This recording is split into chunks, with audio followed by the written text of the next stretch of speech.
घास का तिनिकला लिया, घास का एक छोटा सा टुकड़ा लिया और टुकड़ा लिया और मंत्र अभिवित किया और इसके ऊपर फेंका, कामबान का यहाँ नाश हो गया। केवल एक मंत्र से कामदेव का बाण टूट गया। कामदेव बोला अभी तो मेरा प्रयोजन सब पूरा हो गया। तो इसीलिए वो पुष्प बाण जो कामदेव का कुसुम सायक बाण का इसने क्या किया, भंग किया, इसलिए सरभंग। क्या नाम हुआ? सरभंग ऋषि का नाम हुआ। ऐसे सरभंग मुनि फिर तपस्या करके क्या किया, तपस्या करके ऐसा हुआ जो इंद्रलोक है स्वर्ग को जीत लिया। इतना ही नहीं, ब्रह्मा जी का ब्रह्मलोक भी जीत लिया। अब बोले फकड़, कितनी शक्ति है, ब्रह्मा इतना तपस्या करते हैं और भगवान के पास डायरेक्ट ज्ञान प्राप्त है, ऐसे व्यक्ति को भी कंट्रोल कर लिया। कितनी ताकत होगा, ये क्या फकड़ है? हम हमारे आप सब पता है ना, गृहस्थ लोग को, घर वाले सबको भी कंट्रोल नहीं कर सकते हैं, तो ये सब बड़े बड़े देवताओं को अपने कंट्रोल कर लिया। एक बार भगवान प्रभु श्री राम जब सरभंग मुनि के आश्रम में गए तो भगवान राम ने देखा सुंदर हरा हरा घोड़े थे और इंद्र आए थे। हरा घोड़ा का रथ जुतकर वो इंद्र आए थे और इंद्र के साथ कई गंधर्व थे, कई देवता लोग थे और हाथ जोड़कर सरभंग मुनि को प्रार्थना करते थे। स्वर्ग में से आए थे, आकाश में खड़े थे सब। भगवान यहाँ पर गए तो इंद्र ने देखा अरे भगवान आ रहे हैं, तब इसने क्या किया, तुरंत भाग गए। इंद्र बोले चलो चलो राम आ रहे हैं। तो प्रश्न होता है भाई क्यों वो भाग गए? तो इंद्र ने प्रण लिया था कि जब रावण के साथ युद्ध होगा तब राम को सहायता करने के लिए मैं कुछ करूंगा, तब मैं राम का दर्शन करूंगा, ऐसे कुछ इसने प्रण लिया था। तो चले गए, फिर भगवान गए सरभंग मुनि के पास, सरभंग मुनि को प्रणाम किया भगवान ने। फिर इसका सरभंग मुनि ने भी आश्रम राम का स्वागत सीता जी का लक्ष्मण जी का किया। और फिर भगवान ने पूछे इंद्र यहाँ पर क्यों आया था? भगवान श्री राम ने पूछे इंद्र यहाँ पर क्यों आए थे? तो बोले वो इंद्र मुझे आए थे ब्रह्मलोक लेने जाने के लिए। आप सोचिए इंद्र यहाँ पर ब्रह्मलोक लेने के लिए आ रहे थे, ऐसे सरभंग मुनि थे। फिर जाम्बाली ऋषि का भी चरित्र अद्भुत है, वाल्मीकि रामायण में इसका भी कथन है। जब भगवान श्री राम चित्रकूट में थे, भरत जी के साथ हो गए थे जाम्बाली ऋषि, और दशरथ राजा जब राज्य संभालते थे, राजा थे, तब वो मंत्री थे जाम्बाली ऋषि। ऐसे ऋषियों का सब वर्णन है, ऐसे जाम्बाली ऋषि आए थे। फिर अंगिरा ऋषि जी थे। अंगिरा ऋषि का भी आपने कथा तो सुना ही होगा। अंगिरा ऋषि कोई साधारण नहीं है भाई। अंगिरा ऋषि ने भी तपस्या किया है और अथर्व का ज्ञान है इंद्र को दिया है। अथर्व का जो ज्ञान है वो इंद्र को दिया है। और ऐसे अथर्वा फिर नाम हुआ, इंद्र ने इसका अथर्वा अंगिरस नाम दिया, क्योंकि अथर्वा का जो वेद है, अथर्वा वेद का ज्ञान दिया है और रस पिलाया है, और इंद्र प्रसन्न होकर इसको नाम दे गया। क्या आपका नाम होगा? अंगिरा रस। और फिर अंगिरा रस भी है, आपको पता है अंगिरा रस कहते। जब यज्ञ होता है ना, वो यज्ञ में अंगिरा जी को इंद्र ने कहे आपका भी इसमें रस होगा, अंगिरा रस। यज्ञ भी होता है, अंगिरा यज्ञ होता है, इसीलिए होता है। और मुंडक उपनिषद में कथा मिलती है, सोनक इत्यादि ऋषियों को बहुत सुंदर ज्ञान दिया था। इसमें सबसे सोनक मुनि को ज्ञान दिया था, एक श्लोक में ज्ञान दे दिया था। और इस श्लोक में ज्ञान क्या दिया था? इस श्लोक में ऐसा सुंदर ज्ञान दिया था, आत्मज्ञान दिया था।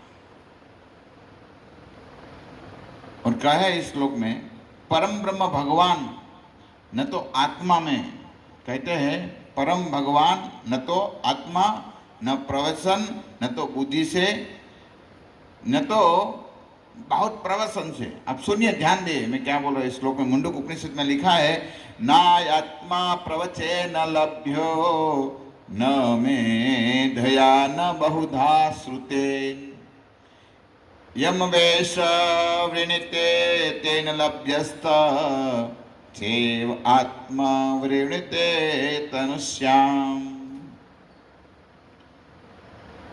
कहते हैं आत्मज्ञान दिया, बोले आप भगवान को प्राप्त करना है ना, एक श्लोक में भगवान को प्राप्त करने की विधि बताया है अंगिरा जी ने सौनक ऋषि को।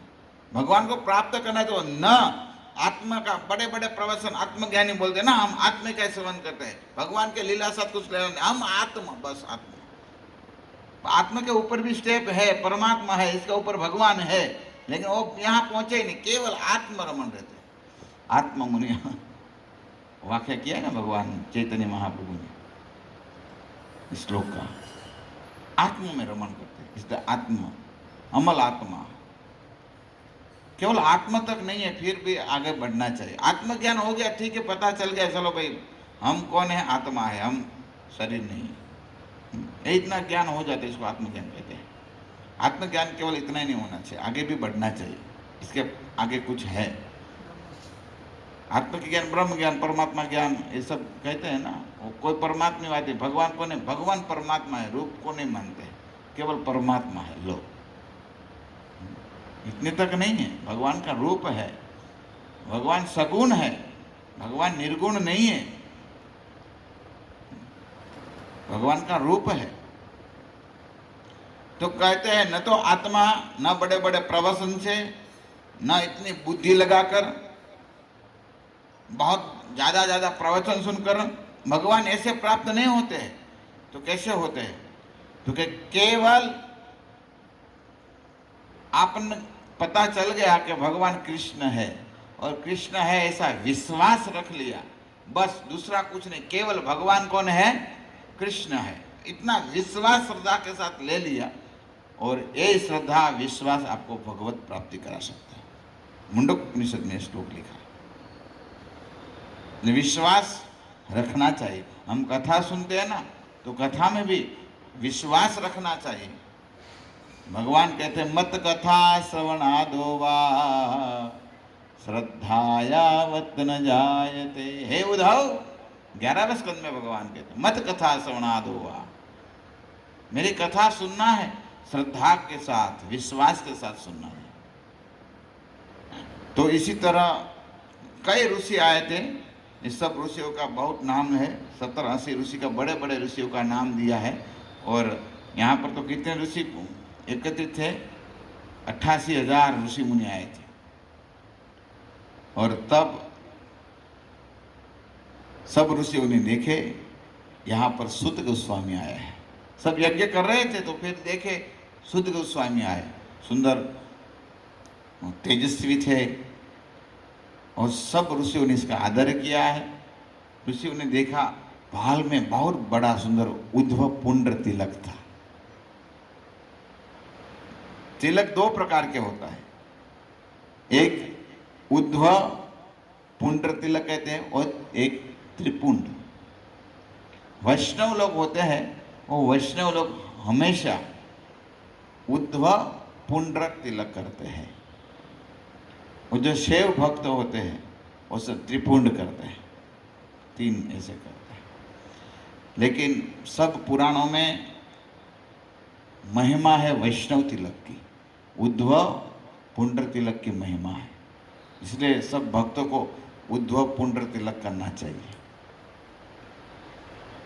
श्लोक लिखा है कि उद्धव पुंड्र तिलक के बारे में, उद्धव पुंड्र विहीनस्तु पुण्यम कच्चित् करोति यः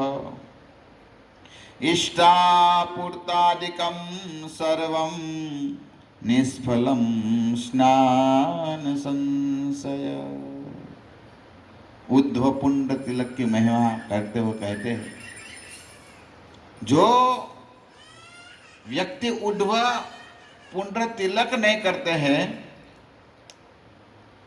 तो वो कितना भी कार्य करे, किंचित करोति, कितना भी कार्य करे, इष्टापूर्ति दिगम सर्व निष्फलम, वो सब निष्फल होता है। देखो, जिस तरह हम जप करते हैं, यज्ञ करते हैं, हम जो कार्य करते हैं ना, इस कार्य में उद्धव पुंड्र तिलक करना चाहिए। और जो तिलक नहीं करते हैं तो फल नहीं मिलता है। आप जो कार्य करना चाहते हैं, इसका एक लिखा हुआ है, पद्म पुराण का श्लोक है, तो मानना पड़ेगा। इसलिए सब भक्तों को उद्धव पुंड्र तिलक करना चाहिए। कैसा तिलक होना चाहिए? तो लिखा है, नासिका मूलमारज्य ललाटंतमन्वितम। और नासिका तक आना चाहिए, मुद्व लिखा है नासिका मूल। नासिका जहाँ यहाँ मूल है, नासिका यहाँ से चालू होता है, यहाँ पूर्ण होता है, समझ में है ना, नाक। तो मूल तक होना चाहिए, वो दोनों रेखा मूल तक होना चाहिए, समझे? जो कोई करते हैं ना, ये यहाँ तक ही करते हैं, यहाँ तक नहीं, यहाँ तक होना ही चाहिए। ये पद्म पुराण में लिखा है। देखो, हमारे आचार्य ने वो सब दिया है, सब शास्त्रों से दिया हुआ है। रूप सनातन ने जो सब, ये हमारे तिलक गौड़ीय तिलक है, तो देखो कहाँ तक आता है, मूल तक आता है, नासिका के मूल तक आता है ना।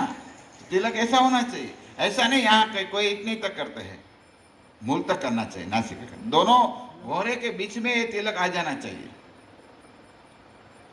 और फिर क्या कहते हैं, जिसी तरह आप भक्त को पता होगा, कई कई जगह पर अलग अलग प्रकार के तिलक आप देखेंगे।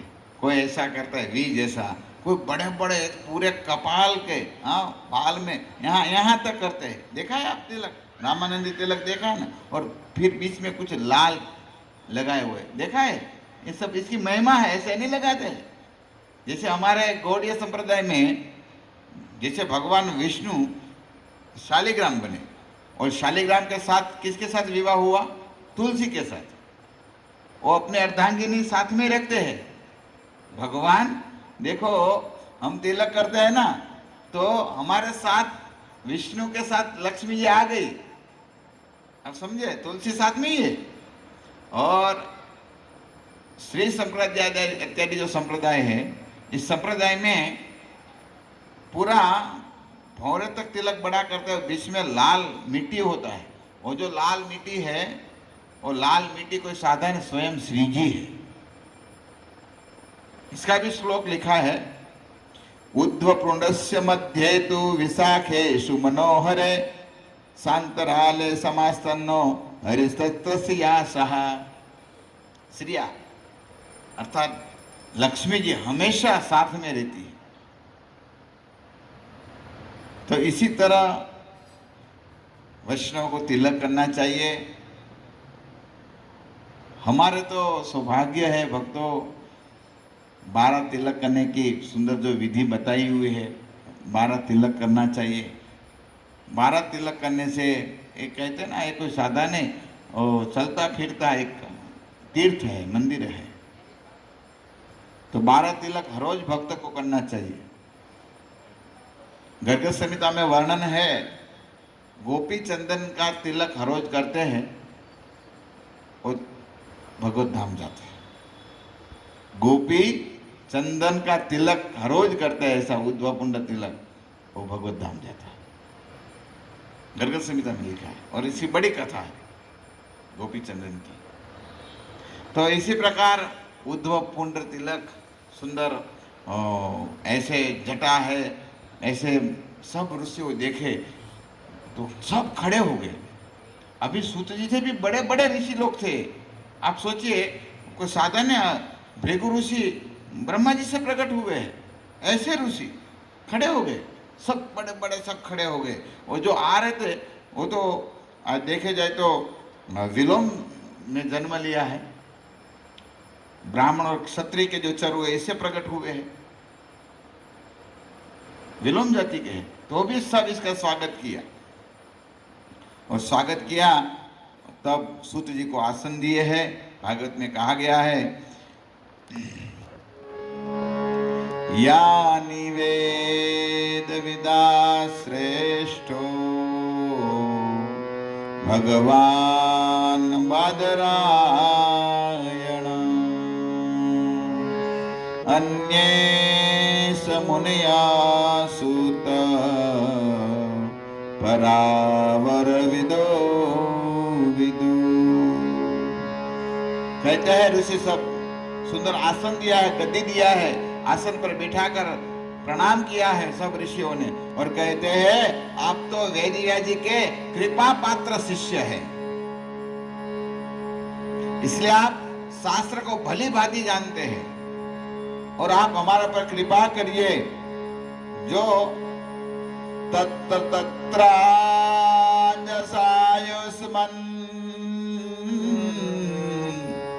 भवता यद्वेनिशितं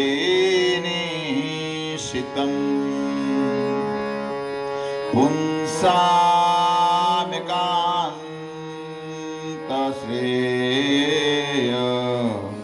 स्तन्न संचितो महर्षि। आपकी आयु आयुष्मान, आपकी आयु बढ़े, आप दीर्घ जिए, ऐसा आशीर्वाद दिया। सब ऋषियों ने आशीर्वाद दिया। आप क्योंकि बड़े थे ना, बड़े लोग, बड़े तो आशीर्वाद दे सकते हैं, श्रोता आशीर्वाद दे रहे वक्ता को। इसीलिए देखो, केवल श्रोताओं को केवल कृपा की जरूरत है ऐसा नहीं है, वक्ता को भी कृपा की जरूरत है। वक्ता पर कौन कृपा करेगा? श्रोता करेंगे। और श्रोता में बड़े बड़े संत होते हैं, बड़े बड़े वैष्णव होते हैं, वो भी कथा में तो सुनते हैं, तो कथा सुनकर प्रसन्न हो जाते हैं और आशीर्वाद देते हैं। देना चाहिए, बोध परस्पर देना चाहिए। तो ऐसे शुद्ध गोस्वामी को आशीर्वाद दिए हैं। वेदव्यास जी का कथन अनुसार शुद्ध गोस्वामी कहने लगे, बृहदनाथ पुराण का ये जो दूसरे अध्याय है इसकी कथा चालू हुआ है। शुद्ध जी कहने लगे, मैं पुष्कर तीर्थ में गया था। पुष्कर तीर्थ कहाँ पर है? राजस्थान में। कौन सा जगह पर है? वो आता है, हम जाते माउंट आबू के बाद एक स्टेशन आता है, क्या आता है ऊपर से, इसके पास नदी के। तो पुष्कर तीर्थ में, यहाँ ब्रह्मा जी का मंदिर है। आपको पता है ब्रह्मा जी की कहाँ भी पूजा नहीं होता है। ब्रह्मा जी की एक ही जगह पर पूजा होता है, और पुष्कर में एक ही जगह पर मंदिर है ब्रह्मा जी का, कहाँ भी मंदिर नहीं, एक जगह पर है। तो पुष्कर तीर्थ में गया, फिर मैं पुष्कर से यमुना तीर्थ गया, वृंदावन जैसे तीर्थ में गया, यहाँ तीर्थ का सेवन किया। फिर मैं हरिद्वार गंगा जी में स्नान करने गया, गंगा जी में स्नान किया, और यहाँ कई दिन में रुका। फिर मैं गोदावरी के तट पर, महाराष्ट्र में गोदावरी बसती है, यहाँ पर मैं गया। यहाँ पर मैं गोदावरी में तीर्थ में स्नान किया, और फिर कहते हैं, हे परीक्षित और हे ऋषियों, जहाँ सुखदेव गोस्वामी ने कथा कहा था गंगा के तट पर, फिर मैं वापस यहाँ गया, और यहाँ मुझे पता चला सुखदेव गोस्वामी परीक्षित महाराज को कथा कह रहे हैं, तो मैं तुरंत यहाँ कथा सुनने के लिए गया, और मैं कई दिन यहाँ कथा सुना। सुखदेव गोस्वामी कहते हैं, जैसे परीक्षित महाराज को जैसी कथा सुनाई, इसी तरह सुखदेव जी ने मुझे इसी तरह कथा सुनाई, और मैंने कथा सुनी, और कई दिन फिर मैं सूत गोस्वामी कहते हैं सुखदेव जी का संग प्राप्त किया, और संग प्राप्त किया।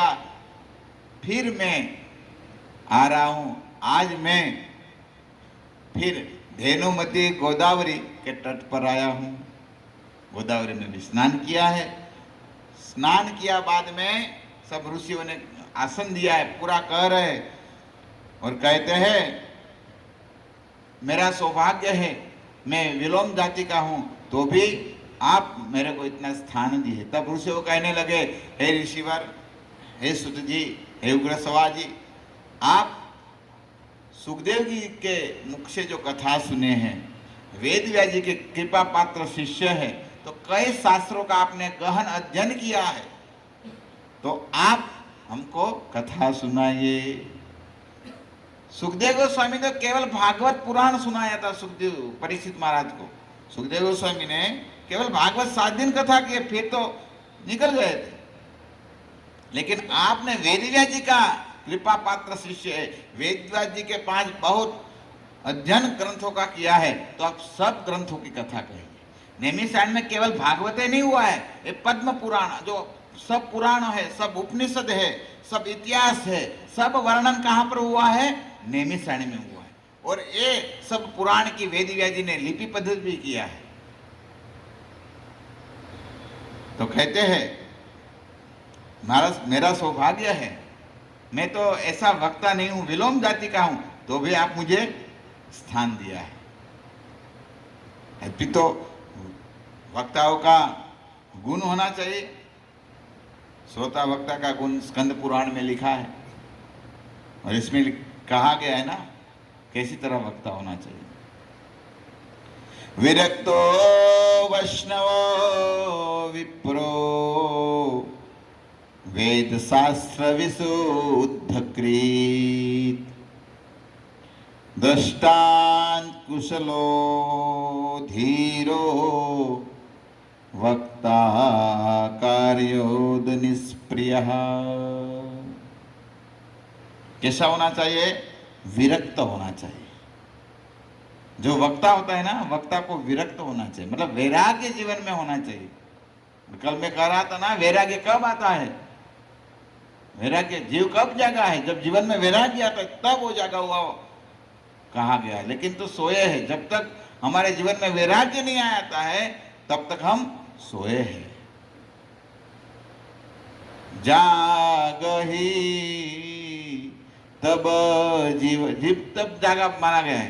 कहाँ कही तो कहते हैं कि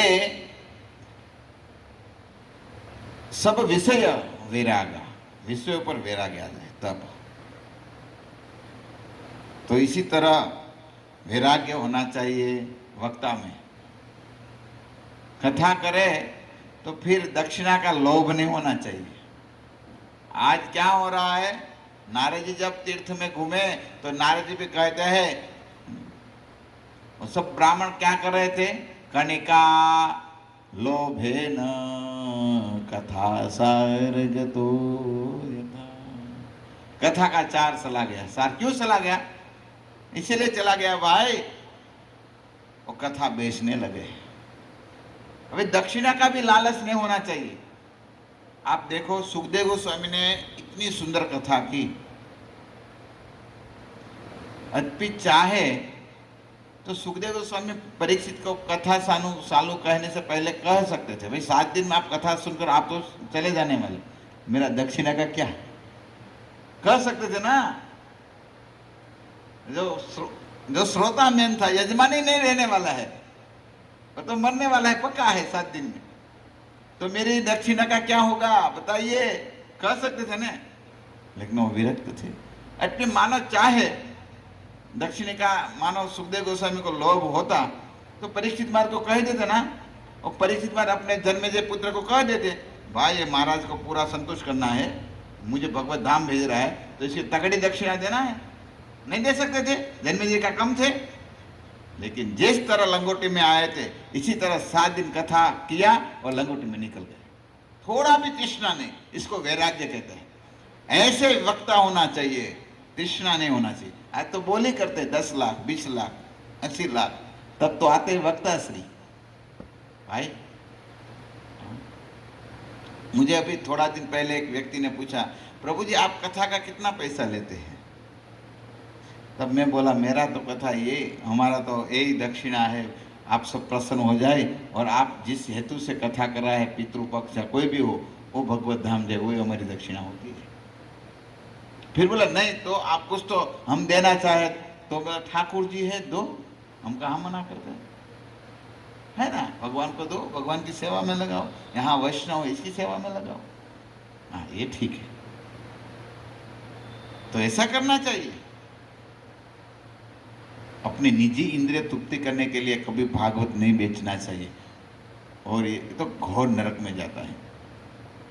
फिर कैसा होना चाहिए? वैष्णव होना चाहिए। वैष्णव किसको कहते हैं भाई? विष्णु के भक्त हो। देखो कथा कहने वाला विष्णु का भक्त होना चाहिए। ये वक्ता है। फिर अलग देवताओं को मानते हैं और कहते हैं हम भागवत का वैष्णव नहीं है। और किसी तरह कथा में विरा कहते हैं विरक्त तो वैष्णव होना चाहिए। और वैष्णव इसको कहते हैं विष्णु के भक्त होते हैं। और आज विष्णु के भक्त नहीं और कथा कहते हैं। कुछ अलग माँ को मानते हैं, अलग भैरव को मानते हैं, क्या क्या किसको मानते और कहते हम कथा करते हैं। नहीं, ऐसा नहीं। विष्णु का भक्त होना चाहिए। गले में क्या होना चाहिए? तुलसी होना चाहिए। वैष्णव तो इसको कहते हैं, गले में तुलसी होता है, भाल में पुंड उद्धव पुंड तिलक होना है। ऐसा वैष्णव का लक्षण है। तो इसी तरह वर्णन है। फिर ब्राह्मण होना चाहिए। तो वह प्रश्न होते हैं, ब्राह्मण तो सब लोग आज कथा कहते, ब्राह्मण नहीं है तो भी कथा कहते। अरे जाति से केवल ब्राह्मण नहीं होता है भाई। हाँ, आप समझते हैं? जाति से सब शूद्र है। पुराण का श्लोक है, जन्म ना जायते शूद्र, जन्म से सब शूद्र है। वेद पाणदेति विप्रह, वेद को जानते तब वो विप्र बनता है। ब्रह्म जानत इति ब्राह्मण, ब्रह्म को जानते तब वो ब्राह्मण बनते हैं। कि भी विप्रा के बाद ना से शुद्ध कहने नहीं, से कृष्ण तत्ववेता से गुरु है। चैतन्य महाप्रभु का कथन है। भगवान कृष्ण को जो तत्व से जानते हैं वो कथा कहने का अधिकारी है, गुरु बनने का अधिकारी है। अर्थात विप्र का अर्थ विवेक प्रधान जिसकी जीवन वृत्ति है, ऐसे विप्र होना चाहिए, ऐसे कथाकार होना चाहिए। फिर दृष्टांत कुशल, कथा कहने में मास्टर होना चाहिए। सबको ऐसी कथा कहे, इसको दृष्टांत देके हृदय को स्पर्श करे और कथा हृदय में उतर जाए। फिर वेद शास्त्र का अध्ययन करना किया हुआ होना चाहिए। फिर धैर्यवान होना चाहिए। तो इसी तरह वक्ता का गुण है। तो कहते मैं तो, जो प्रश्न होता है ना, अभी आप बोले विप्र होना चाहिए, लेकिन देखने में आए तो सूत गोस्वामी विप्र थे। जो मूल जहां से चालू हुआ है वो विप्र थे। वो तो लोमन कहते हैं ना, विलोम विलोम मतलब मैं कहा ना, ब्राह्मण इसकी माता थी और पिता क्षत्रिय थे, इससे प्रकट हुए थे विलोम जाति। तो वो कथा कह सकते हैं, तो क्या दूसरा नहीं कह सकते हैं? यहाँ इसका सब जो आज कई लोग बोलते हैं ना, ब्राह्मण ही कथा कर सकते हैं, इतना गर्व से कहते, दूसरा कोई कर नहीं सकते। तो ब्राह्मण का गुण लाओ। कांदा लहसुन जब जबाती खाते हैं, मावा खाते हैं, खेनी बिना तो चलता नहीं कथा करना। एक कथाकार था ना, वो कथा में खेनी खाता था, कथा में। तो सबको पता नहीं चला, तो क्या करता था, ऐसे हारमोनियम रखता था, पीछे ऐसे ऐसे बनाते थे खेनी। और फिर मुंह में रखने के लिए भी कुछ तो होना चाहिए, तो ऐसे बोल देते थे। फिर बोलते मंगल भावनाय ऐसा ऐसा करता था, बनाते थे ऐसे, और फिर ऐसे डालकर ऐसा डाल देते, देखो। और कहते हम कथा करें, वाह रे वाह बाबा, तारी कथा नहीं तो वाद जावा। फिर क्या हुआ? फिर वो भरा रहता है ना, जब वो तम्बाकू डाला है तो फिर लाल बनेगा, थूक बनेगा, तो थूक नीचे जाएगा तो वो हो जाएगा, है ना। फिर लाल निकलता है इस वक्त।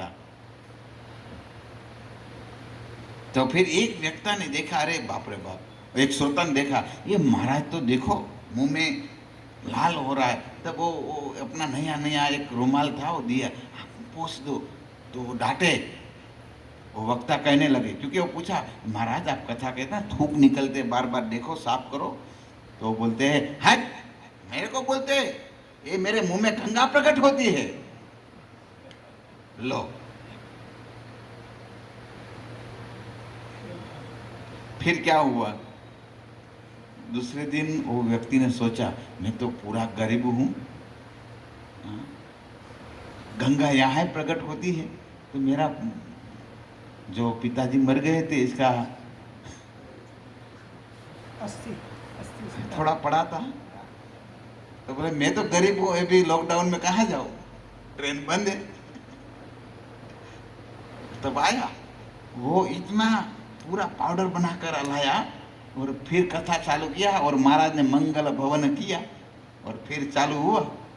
हाँ हाँ, अभी गंगा प्रकट हुई है हमारे गुरु के मुंह में।